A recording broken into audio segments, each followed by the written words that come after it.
আল্লাহ রাব্বুল আলামিন বলেন, ও পৃথিবীর মানুষের শোনো, মানুষ জাহান্নামে যাবে তাদের নিজের কারণে।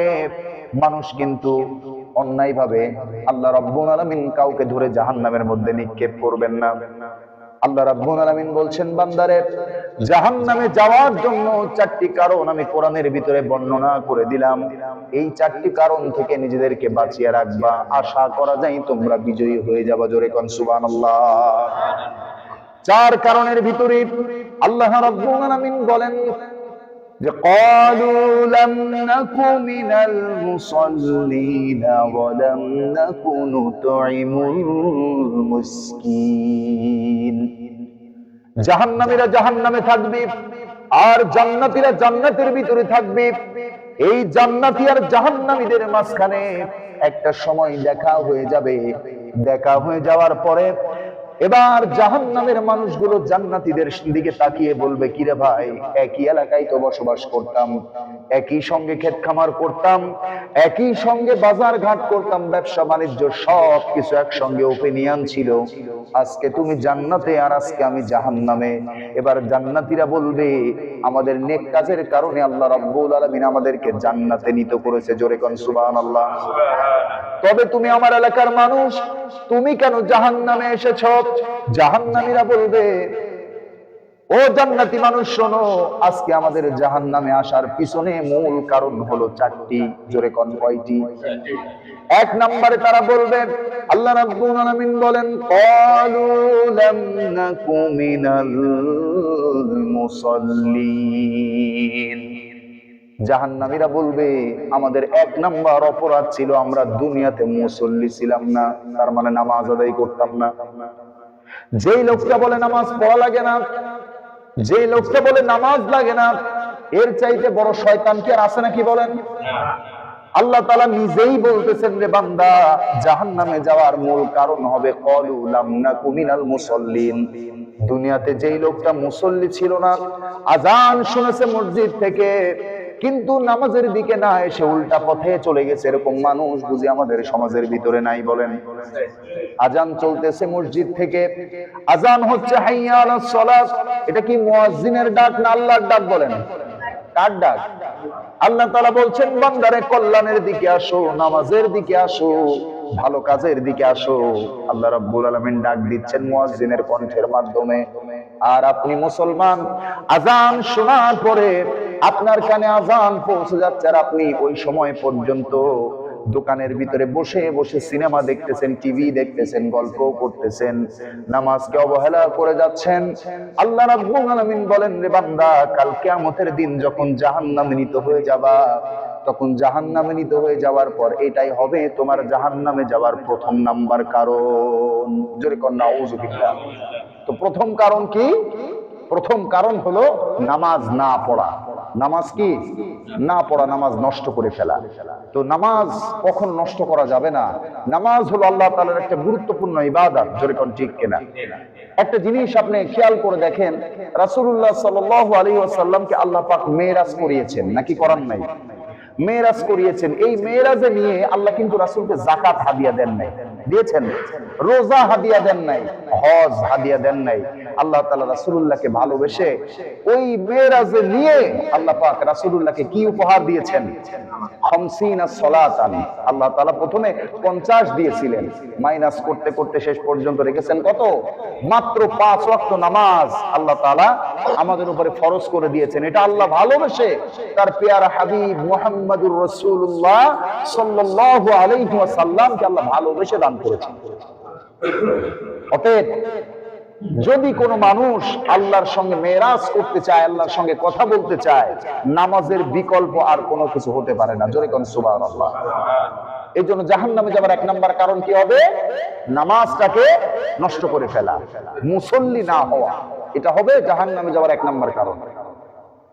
আল্লাহ রাব্বুল আলামিন সূরা আল মুদাসসিরের 42 নম্বর আয়াতে বলেন, জাহান্নামীরা আফসোস করবে আর বলবে, আল্লাহ তাআলা, আমাদের জাহান্নামে আসার পিছনে 2 নাম্বার কারণ হলো আল্লাহ তাআলা বলেন ক্বালু লাম নাকু মিনাল মুসাল্লিনা ওয়া লাম নাকু নুতঈমুল মিসকিন ওয়া লাম নাকু নুতঈমুল মিসকিন। দুনিয়াতে আমরা অভাবগ্রস্ত মানুষদেরকে, অভাবীদেরকে আমরা খাবার দিতাম না, সাহায্য দিতাম না, তাদের দেখলে দূর দূর করে তাড়িয়ে দিতাম।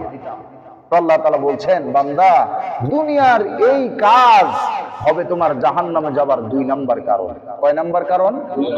2 নাম্বার কারণটা কি? অভাবীদেরকে খাবার না দেওয়া। আমার আশেপাশে ডানে বামে বিভিন্ন মানুষ বিভিন্ন কষ্ট, পেরেশানি, অভাব, অনটনের মধ্যে আছে না নাই বলেন? হতে পারে এটা মুসলমান, হতে পারে হিন্দু, হতে পারে বৌদ্ধ, হতে পারে খ্রিস্টান, সে যে কোনো ধর্মের মানুষ হোক না কেন, তার কষ্টে, তার বিপদে অন্তত আপনাকে এগিয়ে যাওয়া, এটা মুসলমান হিসেবে আপনার প্রথম দায়িত্ব। ঠিক কিনা বলেন? অতএব আল্লাহ তাআলা বলছেন বান্দা, অভাবীদেরকে খাবার না দিয়া তুমি অভাবীদেরকে দূরে সরে দিয়ে আমার জান্নাত তালাশ করবা, এটা হবে তোমার জীবনের সবচাইতে বড় বোকামি। ঠিক কিনা বলেন? আল্লাহ বলেন অবশ্যই অভাবীদেরকে সাহায্যের হাত বাড়িয়ে দিতে হবে। যদি সাহায্য করো তবে এটা হবে তোমার জান্নাতের রাস্তা, আর যদি অভাবীদেরকে তুমি দূরে সরিয়ে দাও এটা হবে তোমার জাহান্নামের রাস্তা। সূরা আল মুদাসসির আয়াত নাম্বার 42। এরপর আল্লাহ রাব্বুল আলামিন বলেন, জাহান্নামীরা বলবে আজ জাহান্নামে এসেছি, আমাদের 3 নাম্বার কাজ, যে অপরাধ আমরা দুনিয়াতে করেছি, আমাদের দুনিয়াতে 3 নাম্বার অপরাধ ছিল, ওয়ালাম নাকুনু তুইমুল মিসকিনা ওয়া কুন্না নাখুদু মাআল খায়দিন। ওয়া কুন্না নাখুদু মাআল খায়দিন। জাহান্নামীরা বলবে আজ আমরা জাহান্নামের ভিতরে এসেছি, আমাদের 3 নাম্বার অপরাধ ছিল, যে অপরাধটা আমরা অপরাধী মনে করি না আমাদের সমাজে, সে অপরাধটা হলো আমরা দোকানে বসে বিভিন্ন মানুষের দৃষ্টির বাইরে গিয়ে, বিভিন্ন মানুষের আড়ালে গিয়ে তাদের গীবত সমালোচনা গুলো আমরা একসঙ্গে মজা নিয়ে নিয়ে করতাম। আমাদেরকে এই গীবত করার কারণে 3 নাম্বার কারণ দর্শায় আল্লাহ আজকে আমাদের জাহান্নামে নিত করেছেন। নাউজুবিল্লাহ বলেন। আমাদের গীবতের সংখ্যা বা গীবতের চর্চা কম না বেশি বলেন তো? এটা কিন্তু কম না, এটা মানুষ মজা নিয়ে করে, টেস্ট, একটা এনার্জেটিক ভাব নিয়ে করে। বিশেষ করে চা দোকানগুলোতে এর সমালোচনা অনেক বেশি হয়, নাকি হয় না বলেন? এগুলো অনেক বেশি হয়। এটা আবার পুরুষের চাইতে মহিলাদের ভিতরে এর সংখ্যাটা আরো বেশি। ঠিক কিনা বলেন? একজনের সমালোচনা তার বিপরীতে অর্থাৎ তার অনুপস্থিতিতে করা, এর সর্বনিম্ন গুনাহ হলো সে যেন নিজের মৃত ভাইয়ের গোশত খেলো। যেরকম নাউজুবিল্লাহ। গীবতের সর্বনিম্ন গুনাহ কি? সে যেন নিজের মৃত ভাইয়ের গোশত খেলো। এরপরে গীবত করলে আরেকটা লাভ আছে, গীবত করলে আরেকটা লাভ আছে। কি উপকার? আপনি যার গীবত চর্চা করবেন এই লোকটার গুনাহগুলো ট্রান্সফার হয়ে আপনার আমলনামায় জমা হবে, আর আপনার জীবনের নেক কাজগুলো ট্রান্সফার হয়ে ওই লোকটার আমলনামায় জমা হবে। কথা কি বুঝাইতে পারছি? যেমন বিকাশের মাধ্যমে সেন্ড মানি ক্যাশ আউট হয়, হয় না? এর মাধ্যম দিয়ে টাকার লেনদেন হয়। ঠিক তেমনি আপনি যখন আরেকজনের গীবত শেখায়েত আপনি যখন করতে থাকবেন, আপনার জীবনের সব আমলগুলো ধীরে ধীরে ট্রান্সফার হয়ে যার নামে গীবত করতেছেন তার আমলনামায় জমা হয়ে যাবে। বহু মানুষ কিয়ামতের দিন তার তাহাজ্জুদ খুঁজে পাবে না, বহু মানুষ কিয়ামতের দিন তার রোজার সওয়াব খুঁজে পাবে না, বহু মানুষ তার নামাজ তালাশ করে পাবে না। তারা বলবে যে আল্লাহ তাআলা, দুনিয়াতে আমি তাহাজ্জুদ গুজারি ছিলাম, নামাজি ছিলাম, রোজাদার ছিলাম, দান সদকাকারী ছিলাম, আমার নামাজ, আমার রোজা, আমার হজ, আমার যাকাত এগুলো কই? আল্লাহ তাআলা বলবেন বান্দা দুনিয়াতেই তো ট্রান্সফার করে দিয়েছে, দুনিয়াতেই ট্রান্সফার হয়ে গেছে। আপনি যদি বিকাশ থেকে কাউকে সেন্ড মানি করেন বা ক্যাশ আউট করেন, ওই টাকাটা কি আর আপনার থাকবে? বলেন, চলে যাবে অটোমেটিক। যার অ্যাকাউন্টে পাঠিয়ে দিবেন সেটা তার। ঠিক কিনা বলেন? ঠিক তেমনি আপনি যদি নিজের আমলকে যদি আরেকজনের নামে ট্রান্সফার করতে চান তাহলে আপনার কাজ হবে আপনি গীবত করেন।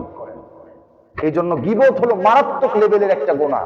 সুতরাং জাহান্নামে যাবে মানুষ 4 কারণে, তার ভিতরে 3 নাম্বার কারণ হলো গীবত করা। কি করা? আয়াত নাম্বার 43। এরপর আল্লাহ রাব্বুল আলামিন বলেন, চতুর্থ নাম্বার যে কারণ, আল্লাহ তাআলা বহু আগেই পবিত্র কোরআনের ভিতরে বয়ান করে দিয়েছেন বান্দারে। এবার আল্লাহ রাব্বুল আলামিন সুন্দর করে জানিয়ে দিতেছেন, ওয়াকুন্না নুকাযযিবু বিয়াউমিদ্দিন। জোরে বলেন আল্লাহু আকবার। জাহান্নামীরা বলবে, ও জান্নাতীরা শোনো, আমরা জাহান্নামে এসেছি। চতুর্থ নাম্বার যে অপরাধ আমরা দুনিয়ার জীবনে সংগঠিত করেছি, চতুর্থ নাম্বার অপরাধ ছিল আমরা ওয়াকুন্না নুকাযযিবু